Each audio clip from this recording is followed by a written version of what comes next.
लोगों को ना संसार बहुत अच्छा लग रहा है, क्योंकि ये गुड़ की तरह है। अभी भक्ति की रबड़ी मिली नहीं है, अभी भगवान के भजन का सुख मिला नहीं है। जिस दिन वो परलोक का सुख तुम देख लोगे या चख लोगे जिह्वा से, तो ये संसार का सुख भूल जाओगे। मीरा ने वो सुख चख लिया था तो ये सुख से अच्छा ही नहीं लगा। नरसिंह मेहता ने वो सुख चख लिया था तो उसे ये सुख अच्छा ही नहीं लगा। और हम लोगों को अच्छा इसलिए लगता है क्योंकि हमने अभी तक वो सुख चखा नहीं है। इसलिए यहां से भी आगे कुछ है, वहां जाना है, उसकी तैयारी अभी से करो। सत्य बोलने वाला, किसी का दिल ना दुखाने वाला, सदा सत्य के मार्ग पर चलने वाला, सदा निष्कपट व्यक्ति जो कपट त्याग दे, वह भगवान तक पहुंचता है, वही मोक्ष का अधिकारी बनता है। नहीं तो ये जन्म मरण का चक्कर कभी नहीं छूटता। कबीरदास जी एक बढ़िया सा दोहा गाते हैं, आपको भी याद है, गाओ मेरे साथ। चलती चक्की देख, कबीरदास जी कह रहे हैं, क्या कह रहे? चलती चक्की देख के। अब कबीरदास जी वाला चक्की देख के क्यों रो रहे हैं? दिया कबीरा रोय, कबीरदास जी रो रहे हैं। अब आपको समझ में नहीं आया, चक्की चलती देख के कबीरा क्यों रो रहे हैं? अरे कौन सी चक्की? ये वाली चक्की नहीं, गेहूं पीसने वाली। एक चक्की में दो पहिए होते हैं। चक्की में पहिए कितने होते हैं? दो पार्ट होते हैं ना। एक पार्ट है जन्म और एक पार्ट है मृत्यु। ध्यान से समझिएगा, कबीर जी की भाषा है, कठिन हो सकती है। एक पहिया है जन्म का और एक पहिया है मृत्यु का। हम सब जन्म और मृत्यु के पहिए में पिस रहे हैं और हम सभी बार बार, यही आद्य शंकराचार्य, बार जन्म बार बार मृत्यु, जन्म मृत्यु, जन्म मृत्यु। परेशान हो गए मर मर के, हम तो परेशान हो गए जन्म ले लेके। हम तो बार बार माँ के पेट में जाते हैं, फिर योनि भाग से निकलते हैं, फिर जाते हैं, फिर निकलते हैं। आप लोग परेशान नहीं हुए? कितनी बार आपका और हमारा जन्म हो चुका है। कबीरदास जी कहते हैं जन्म और मृत्यु के चक्कर में सब पिस रहे हैं। कबीर जी बोले मुझे बड़ा दुख है कि कोई बाहर निकलना ही नहीं चाहता, सब पिस रहे हैं, सब पिस रहे हैं। चलती चक्की देख कर दिया कबीरा रोए। तभी किसी ने, कबीरदास जी के शिष्य ने कह दिया, कबीरदास जी के शिष्य ने एक दूसरा दोहा गा दिया।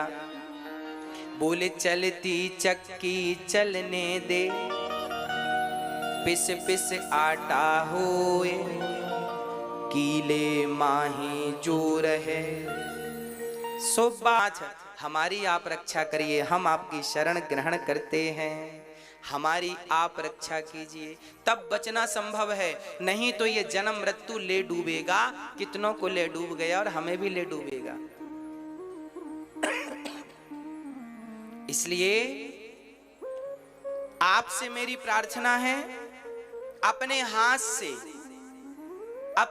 से पुण्य करते रहिएगा, अपने हाथ से दान करते रहिएगा। बच्चों के भरोसे न बैठिएगा कि बच्चे करेंगे। आजकल के बच्चे बड़े लापरवाह हो गए हैं। आजकल के बच्चे जिम्मेदारी समझते ही नहीं। और एक बात और बता दूं, इसकी भी गारंटी नहीं है कि तुम्हारे मरने के बाद, हमारे मरने के बाद हमारी राख को गंगा जी नसीब हो जाएंगी। हाँ, इसकी कोई गारंटी नहीं ले सकता। अभी कोरोना काल में जितने लोग मरे हैं, आपने टीवी पर देखा होगा, लोगों की अस्थियां पेड़ों पर लटकी की लटकी रह गई हैं। उस राख को गंगा जी नसीब, हाँ या ना? क्या गंगा जी नसीब हुई? इसलिए कहता हूं, गंगा स्नान कर लो, गौदान कर लो। अन्य क्षेत्र वृंदावन में चलता है, लंगर सेवा होती है, साधु संत खाते हैं, सहयोग उसमें कर लो। अपने हाथ से वही भोजन करा दो। अपने हाथ, उन बेटों के पिताजी गुजर गए, पिताजी गुजर गए तो बच्चों ने उनकी अर्थी उठाई, चिता पे आग लगाई। 3 दिन बाद जाके उनकी राख लेकर आए। माँ ने कहा बेटों से, बेटा 40 किलोमीटर दूर गंगा जी हैं, जाओ पिता की अस्थियां विसर्जन कराओ, गंगा जी में डाल दो। बच्चे बड़े नास्तिक थे दोनों, बोले माँ गंगा जी में क्यों डाल दें पिताजी की अस्थियां?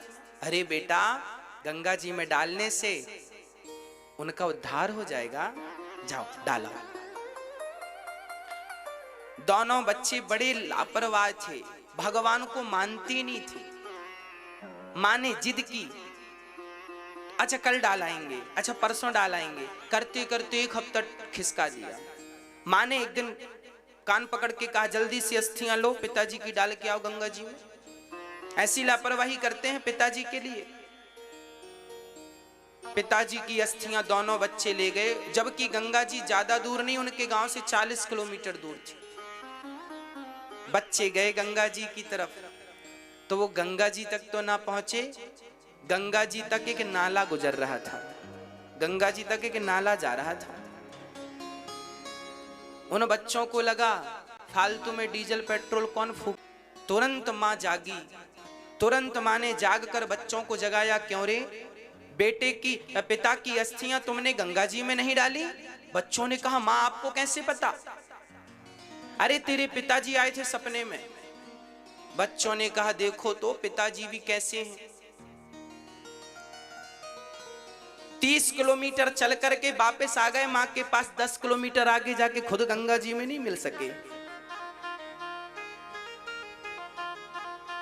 सपना प्रिय भक्तों, मनु जी महाराज के दूसरे बेटे का नाम है प्रियव्रत। प्रियव्रत जी का वंश बड़ा अद्भुत है। प्रियव्रत जी के वंश में प्रियव्रत जी का विवाह विश्वकर्मा की पुत्री वरहिष्मती से हुआ। इन्हीं के वंश में हुए हैं ऋषभदेव जी। ऋषभदेव जी के 100 बच्चे हुए। ऋषभदेव जी ने अपने सारे बच्चों को उपदेश किया, सारे बच्चों से कहा नायम देहो देह भाजाम नृलोके कष्टान कामान नरहते विडभुजाम। ये सारे बच्चों को बुलाया और एक पिता, जब पिताजी मरने लगे तो उन्होंने अपने बच्चों से यही कहा कि बेटा ये शरीर क्यों मिला है? कभी तुमने सोचा है? आप लोग भी अपने बच्चों को बैंक बैलेंस बाद में दिया करो, प्रॉपर्टी बाद में दिया करो, पहले प्रॉपर्टी संभालने के संस्कार तो दे दो। संस्कार नहीं दोगे तो प्रॉपर्टी मिट्टी में मिला देंगे, हाँ या ना? इसलिए बच्चों को संस्कार देना सीखिए। एक सर्कस था, आजकल तो सर्कस बंद हो गए। आपने कभी सर्कस देखा है? पहले बहुत सर्कस होते थे, हम लोग जाते थे देखने के लिए। सर्कस में शेर हुआ करते थे, हाथी हुआ करते थे, वो अपना गेम खेल खेल के हमारा मनोरंजन किया करते थे। एक सर्कस था, उस सर्कस में 12 शेर थे, तो उसने अपने सारे शेर जंगल में छुड़वा दिए। एक ट्रक में भरवाया और जंगल में छुड़वा दिए। 15 दिन बाद खबर आई कि उन 12 शेरों में से 8 शेरों का शिकार जंगली कुत्तों ने कर लिया। जंगल के कुत्तों ने शेरों का शिकार कर लिया। अब इस पर टीम बैठी, रिसर्च टीम, कि शेरों का शिकार कुत्तों ने कैसे किया। तो बाद में पता चला कि ये शेर जो थे ये सर्कस के शेर थे, बने बनाए मीट को खाने के आदी हो गए थे। मांस के टुकड़ों को मालिक डालता था, चट से खा लेते थे। वो शिकार करने का टैलेंट भूल चुके थे सर्कस में रहते रहते। कैसे शिकार करना चाहिए, कैसे गला दबोचना चाहिए, वो शिकार करने का टैलेंट भूल चुके थे। और जब हुआ ये कि वो शिकार करने का टैलेंट भूल गए तो कुत्तों को लगा भूखे मर ही रहे हैं, इनको ही खाएं। तो कुत्तों ने शेरों का शिकार कर लिया और 8 शेर मारे गए। याद रखना मेरी माँ, धर्म कर लीजिएगा, यही तुम्हारी पूंजी बनेगी, नहीं तो वो अधर्म में तो लगा ही देगा, सुरा और सुंदरी में लगा देगा, पी लेगा और स्त्रियों का नाच नचवाएगा। विचार कर लीजिएगा बच्चों को धन देने के पहले। यदि आपका बेटा गलत आचरण करता है और गलत संगत करके आपके धन का दुरुपयोग करता है तो उसका पाप आपको लगेगा। आपने क्यों दिया गलत व्यक्ति को धन? क्यों दिया? गलत व्यक्ति को, गलत बेटे को बंटवारे में यदि वो योग्य है तो मिलना चाहिए, सपोर्ट होना चाहिए, पर दुरुपयोगी है, गलत राह पर है तो कितना भी दे दो आप, मिट्टी में मिला देगा। देते जाओ, देते जाओ। इसलिए मैंने विदेश के किसी एक व्यक्ति के बारे में सुना था कि उस व्यक्ति ने, उसकी हजारों करोड़ की प्रॉपर्टी थी, 1-2 करोड़ की नहीं, हजारों करोड़ की प्रॉपर्टी थी, और एक ही बेटा था, और उस पिता ने हजारों करोड़ की प्रॉपर्टी सारी की सारी सरकार को दान कर दी। किसी ने कहा साहब आपका तो बेटा है और आप प्रॉपर्टी सरकार को दे रहे हैं, बेटे को क्यों नहीं? तब उस बाप ने कहा था कि मैंने जिस टैलेंट से हजारों करोड़ बनाए हैं वो टैलेंट मैंने बेटे को दे दिया, अब वो टैलेंट उसको दे दिया, अब वो चाहे तो हजारों करोड़ उल्टे सीधे काम करेगा, सुरा सुंदरी के पीछे भागेगा। जब व्यक्ति खुद से पैसा कमाता है ना, तब 2 पैसे की वैल्यू समझता है, और फोकट का मिल जाए तो उस पैसे की वो वैल्यू नहीं करता। हाँ या ना? हाँ या ना? इसलिए आप अपने बच्चों को पहले कमाने दीजिए, कंधे मजबूत कीजिए, उनको परखिए कि ये बच्चे मेरे कितने योग्य हैं। पहले सुनिएगा।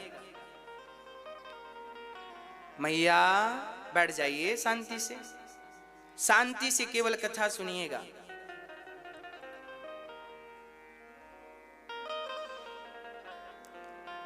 सातवीं क्लास में हमने जो कहानी पढ़ी थी हमें आज तक याद है, और केवल याद नहीं है, हम इसे फॉलो करते हैं, इसे चरितार्थ करते हैं, इस पर अमल करते हैं। ये कहानी हमारे हृदयों को छू गई। वो कहानी क्या थी सुनिएगा। आपने भी 7वीं क्लास में पढ़ी हो शायद, हमने पढ़ी। अपनी कमाई। एक राजा था, उस राजा का एक बेटा था। राजा बूढ़ा हो गया, राजा को समय आया कि अब मैं अपने बेटे को राजा बना दूं। एक राजा अपने पुत्र को राजा बनाने का सोच रहा था, पर राजा बड़ा बुद्धिमान था। राजा ने सोचा कि मैं अपने बेटे को यदि राजा बना दिया तो ये राज सत्ता संभाल पाएगा कि नहीं, पहले इसकी परीक्षा कर लूं।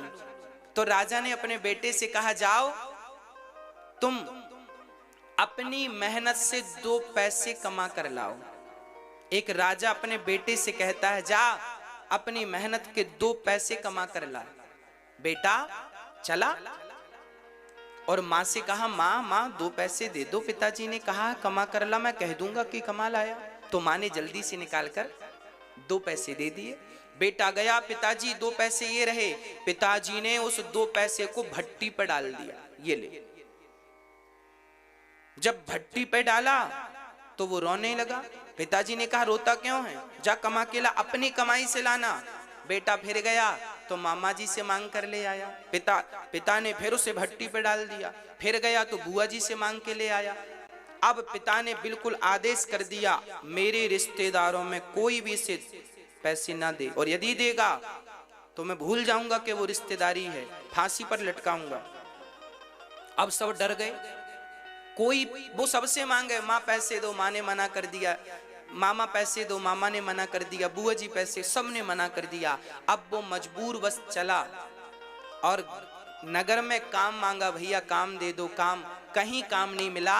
तब एक लोहा बिल्कुल गर्म किया था और घन पटकने वाले की जरूरत थी। हैं, पटकते ना लोहे क्यों, घन पटकने वाले की जरूरत थी। वो राजा का बेटा था, सुकुमार था। राजा के बच्चे ने कहा, भैया जी काम मिलेगा, हमें 2 पैसे की जरूरत है।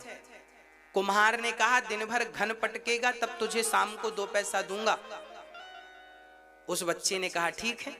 अब दिन भर में उसे 2 पैसे मिलने हैं और काम क्या है, गरम लोहे पर पटकना है। अब तो वो सुकुमार बालक जब घन को, हथौड़े को पकड़ा तो छाले पड़ने लग गए हाथ में, वजनदार पटक रहा है और उसकी गर्मी उसे जला रही है। उसका गोरा बदन दिन भर में ही झुलसने लगा और शाम होते होते बिल्कुल हताश हो गया। उठा बैठा, उठने की हिम्मत नहीं। आज इतनी मेहनत की दिन भर, तब उसे शाम को जाकर लोहार ने 2 पैसे दिए, ये रही तेरी मेहनत की कमाई। वो 2 पैसे लेकर गया और पिताजी को दिया, पिताजी ये रहे पैसे। पिता ने उसे पैसे को लिया और फिर भट्टी पर डालने लगे तो बेटा दौड़ पड़ा, पिताजी वो पैसे आपने भट्टी पर डाल दिए, मुझे गम नहीं, ये पैसे मत डालना पिताजी, मेरे सिर का पसीना पांव में गया है, इस पैसे के लिए इसे मत डालना। अब पिता ने हृदय से लगाकर कहा, बेटा अब तू राजा बनने के योग्य हो गया है, क्योंकि तू समझ गया कि 2 पैसे कैसे आते हैं। अभी तेरी माँ से तू पैसे मांग कर लाया तो मैंने उसे भट्टी पे डाल दिया, तू रोया नहीं, तू गिड़गिड़ाया नहीं, क्योंकि तुझे उस पैसे की वैल्यू पता नहीं थी, क्योंकि मांग कर लाया था। और जब कमा कर लाया तो उस पैसे की वैल्यू पता चली। तो मैं आपसे केवल इतनी प्रार्थना करता हूं कि आप कैसे भी करके अपने बच्चों को यह एहसास दिलाइए कि पैसे की वैल्यू क्या होती है। यदि आप ये एहसास दिला पाए तो आप सफल माता पिता हैं, नहीं तो आपके लिए शास्त्रों में एक चीज और लिखी है, माता शत्रु पिता वैरी, ये न वालो न पाठिता न शोभते सभा मध्य हंस मध्य वको यथा। वो माता पिता दुश्मन हैं जो अपने बच्चों को संस्कारी नहीं बनाते। माता शत्रु है जो अपने बच्चे को योग्य नहीं बनाती, संस्कारी नहीं अरे पढ़ा लिखा देना बड़ी बात नहीं है, क्या संस्कारी बनाया? स्कूलों में शिक्षा मिलती है मेरी माँ, स्कूलों में संस्कार नहीं मिलते, याद रखिएगा इस बात को। आजकल जितने भी स्कूल हैं, बड़े से बड़े टॉप से टॉप स्कूल, उनमें शिक्षा तो मिलती है, संस्कार नहीं मिलते। संस्कार तो केवल माँ बाप के स्कूल में ही मिल सकती है, माँ बाप और गुरु ही उसे संस्कारी बना सकते हैं। दुनिया की कोई ताकत नहीं है। जो आपके बच्चे को की छांव में बैठे थे, तभी वहां से के राजा रहुगण निकला और भरत जी को अपना कहार बनाकर पालकी पर लगा लिया। भरत जी पालकी लेकर चले, पर सामने बहुत सारी चींटियां थीं, चींटियों पे पांव न रख जाए, चींटियां मर ना जाएं, तो भरत जी ने छलांग लगा दी चींटियों की रक्षा के लिए। तो राजा रहुगण की पालकी सिर पे टकराई। राजा रहुगण बोला, क्यों रे, ये उछल कूद कौन कर रहा है? तब कहा, ये नया नया भर्ती हुआ है बिना इंटरव्यू का, यही उछल कूद कर रहा है। अरे समझाओ। समझाया। भरत जी फिर चींटियों को देखकर छलांग लगाते हैं। अब की बार पालकी ऐसी टकराई कि राजा रहुगण आग बबूला हो गया। मूर्ख कौन है ये, आज छोड़ूंगा नहीं, आज मैं तुझे मृत्यु दंड देकर रहूंगा। आज भरत जी ने मन में विचार किया, इस मूर्ख को ज्ञान देना ही पड़ेगा। आज भरत जी ने राजा रहुगण को ज्ञान देते हुए कहा, त्वयोदितं व्यक्तिमविप्रलब्धं भर्तुः समे स्याद्ददिवीरभारः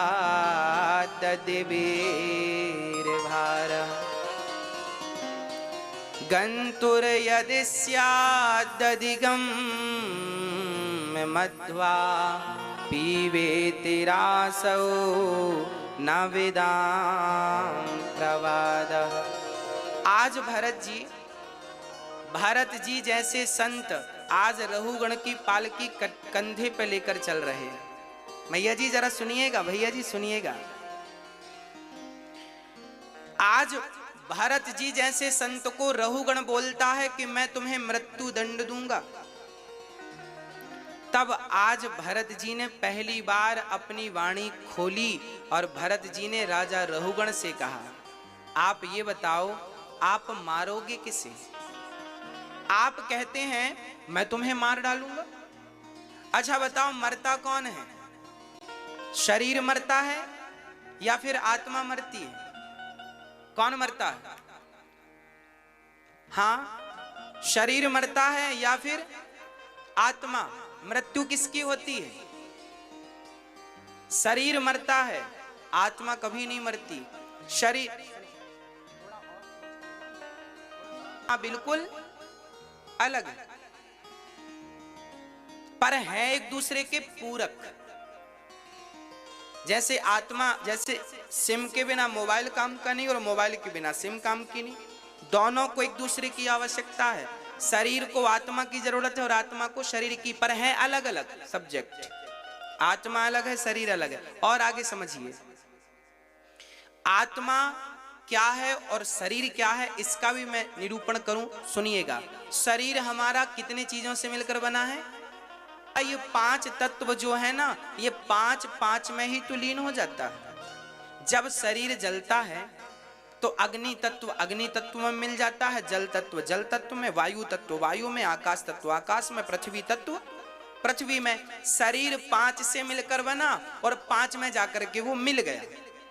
जैसे घड़ा मिट्टी से बना और घड़ा टूटा तो कहां मिला? घड़ा मिट्टी से बना और घड़ा टूटा तो कहां मिला? मिट्टी में। जैसे मिट्टी से बना हुआ घड़ा मिट्टी में मिल गया, उसी प्रकार शरीर 5 तत्वों से बना, अंत में जाकर ये 5 में मिल गए। ये तो रही शरीर की कहानी। शरीर की जीवन लीला इतनी सी है, 5 से बनता है, 5 में जाकर विलीन हो जाता है। अब बची आत्मा, तो आत्मा जाती है परमात्मा के पास। अब प्रश्न ये खड़ा हुआ कि आपने जो पाप किया है, जो पुण्य किया है, उस पाप और पुण्य का भोक्ता कौन है? फिर हमने जो पाप किया है, पुण्य किया है, वो कौन भोगेगा? कौन भोगता है? स्वर्ग और नरक कौन जाता है? कर्मों का फल कौन भोगता है? आत्मा नहीं भोगती। आत्मा तो अजर है, अमर है। नैनम छिंदंती शस्त्राणी। आत्मा तो हर चीज से परे है। आत्मा तो एक प्रकार, अच्छा चलो मैं आत्मा का भी परिचय करा दूं, तब ये प्रश्न आपका खत्म हो जाएगा। आत्मा क्या है? आत्मा, ये देखिए जो लाइट है ना, लाइट का जो प्रकाश है, ये देखो प्रकाश, इस मंच में जितना प्रकाश है, इस प्रकाश को क्या हम तलवार से काट सकते हैं? क्या आग से जला सकते हैं?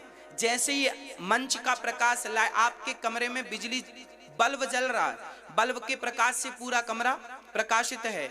उस प्रकाश को क्या आप आग से जला सकते हैं? क्या अग्नि से क्या तलवार से काट सकते हैं? क्या जल से गीला कर सकते हैं? अरे प्रकाश को गीला नहीं, आग नहीं, कुछ भी नहीं बिगड़ सकता। उसी प्रकार परमात्मा का ही एक प्रकाश आत्मा है, जो हम सबके भीतर काम कर रही है। वह एनर्जी है, वह पावर है। साइंस एनर्जी कहता है आत्मा को, आध्यात्म से आत्मा कहता है, साइंस एनर्जी कहता है। शरीर में वो एनर्जी है परमात्मा की भेजी हुई, उसे आत्मा कहते हैं। आत्मा, अच्छा ये बताओ, ये बिजली जो है, ये ठंडी होती है कि गर्म होती है? बोलो। हाँ, क्या होती है मेरी माँ? बिजली ठंडी होती है कि गर्म? गरम। पकड़ के देखिए आपने। हाँ, अनुमान लगा रहे, आग लग जाती है मतलब गर्म होगी। यदि बिजली गर्म होती है तो फिर एसी से कमरा ठंडा कैसे हो जाता है? और यदि बिजली ठंडी होती है तो हीटर से कमरा गर्म कैसे हो जाता है? कहो जी। बिजली ना तो ठंडी होती है ना तो गर्म होती है।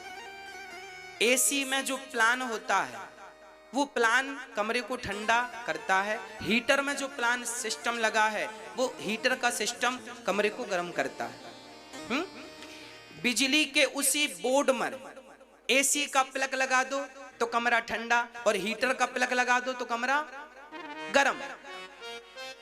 बिजली का काम है केवल पावर देना, वो हीटर को भी पावर देती है और एसी को भी पावर देती है। अब आपको देखना है कि आपको हीटर का प्लग लगाना है कि एसी का प्लग लगाना है। बिजली का काम केवल सप्लाई देना है। उसी प्रकार परमात्मा आत्मा के द्वारा सप्लाई दे रहा है। अब उस सप्लाई से आपका सदुपयोग करना है कि दुरुपयोग करना है, आपको किसी की जिंदगानी बचानी है या किसी का गला काटना है, पाप करना है या पुण्य करना है, मर्जी आपकी। ईश्वर ने पावर दे रखा है, उस पावर का उपयोग क्या करना है वो आप अपने विचार से, बुद्धि से, जो बुद्धि देकर परमात्मा ने स्वतंत्र किया है उससे आपको निर्णय लेना पड़ेगा। आत्मा का काम भी केवल प्रकाश देना है, एनर्जी देना है। उस एनर्जी का उपयोग क्या करना है वो आप जानिए। हाँ या ना?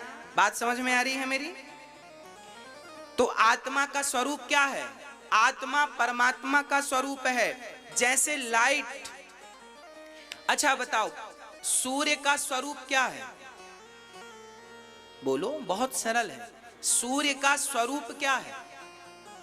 हम कैसे जानते हैं कि सूर्य आ गए? हाँ, प्रकाश। दीपक का स्वरूप क्या है? प्रकाश। अरे प्रकाश है तो सूर्य है। सूर्य का स्वरूप है प्रकाश, दीपक का स्वरूप है प्रकाश। उसी प्रकार परमात्मा का स्वरूप है आत्मा। परमात्मा का स्वरूप क्या है मेरी मां? परमात्मा का स्वरूप ही आत्मा है। इसलिए कहा गया है, ईश्वर अंश जीव अविनाशी, चेतन अमल सहज सुख राशि। हम सब ईश्वर के अंश हैं। हम सब उसी परमात्मा की संतान हैं जिस परमात्मा ने सखिल ब्रह्मांड को बनाया है। हाँ प्रिय भक्तों, तो मैंने शरीर का आपको बोध कराया, आत्मा का भी बोध कराया। अब मैं आगे इससे आपको ले चलूं, बहुत ध्यान से सावधान होकर के सुनिएगा। भक्तों बताइए, आत्मा का स्वरूप क्या है? अभी हमने आपको समझाया, उस आधार पर बताइए आत्मा का स्वरूप क्या है? बोलो। आत्मा का स्वरूप है प्रकाश। आत्मा का स्वरूप है एनर्जी, पावर। आत्मा हम सबको पावर देती है, एनर्जी देती है। आत्मा निकल जाए तो शरीर मृत हो जाता है, मुर्दा हो जाता है। अब बताइए कि आपके द्वारा किया गया पाप और पुण्य, इसका फल कौन भोगता है? कौन भोगता है? शरीर भोगता है या आत्मा भोगती है या कोई और भी है? बोलो। हमने आपको समझाया, फिर पूछ रहे हैं। हर बात हम पहले समझाते हैं फिर पूछते हैं, यूं ही नहीं आपका परीक्षण करने लग जाते। बताइए, हम आपको अच्छे श्रोताओं की कसौटी की तरह कस के देख रहे हैं कि आप सचमुच सुन रहे हैं या सिर्फ बैठे हैं। इसलिए हमारे हर प्रश्न पर आप गौर कीजिएगा और हर समाधान पे आप जरूर बोलिएगा। आप बताइएगा, हमने अभी थोड़ी देर पहले आपको सुनाया कि हमारा शरीर 5 तत्वों से मिलकर बना है, 5 में मिल गया। आत्मा परमात्मा का स्वरूप है। जैसे जैसे जैसे घड़े में आपने पानी भरा तो घड़े के अंदर एक सूर्य दिखाई पड़ता है, जिसे बोलते हैं घटाकाश। आकाश दिखता है ना उसके अंदर, उसे बोलते हैं घटाकाश। एक घड़े में सूर्य का प्रकाश दिखाई पड़ता है, 2 घड़े भर के रख दो तो दोनों में सूर्य का प्रकाश दिखाई पड़ता है। सारे घड़ों में एक सूर्य का प्रतिबिंब दिखता है। तो बताओ सूर्य कितने हैं?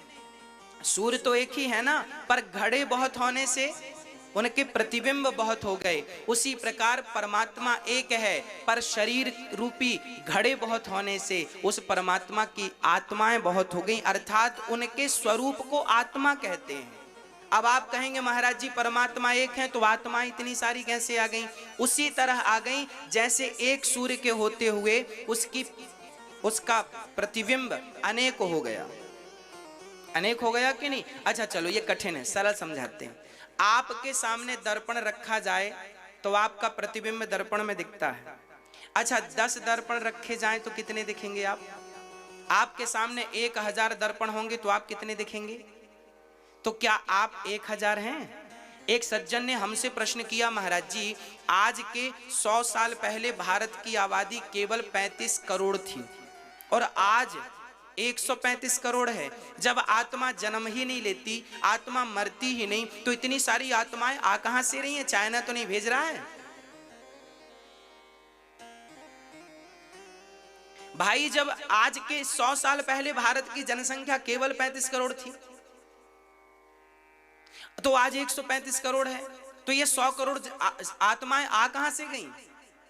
जबकि लिखा है आत्मा के बारे में, आत्मा जन्म नहीं लेती, आत्मा कभी मरती नहीं है, तो आई कहां से? मेरे भाई इसी का समाधान दे रहा हूं मैं कि जैसे एक व्यक्ति के सामने 1,00,000 दर्पण रखे जाएं तो हम 1,00,000 दिखेंगे, 1 करोड़ दर्पण रखे जाएं तो हम 1 करोड़, हम हैं एक ही पर हमारे प्रतिबिंब 1 करोड़ हो गए। हमारे प्रतिबिंब कितने हो गए?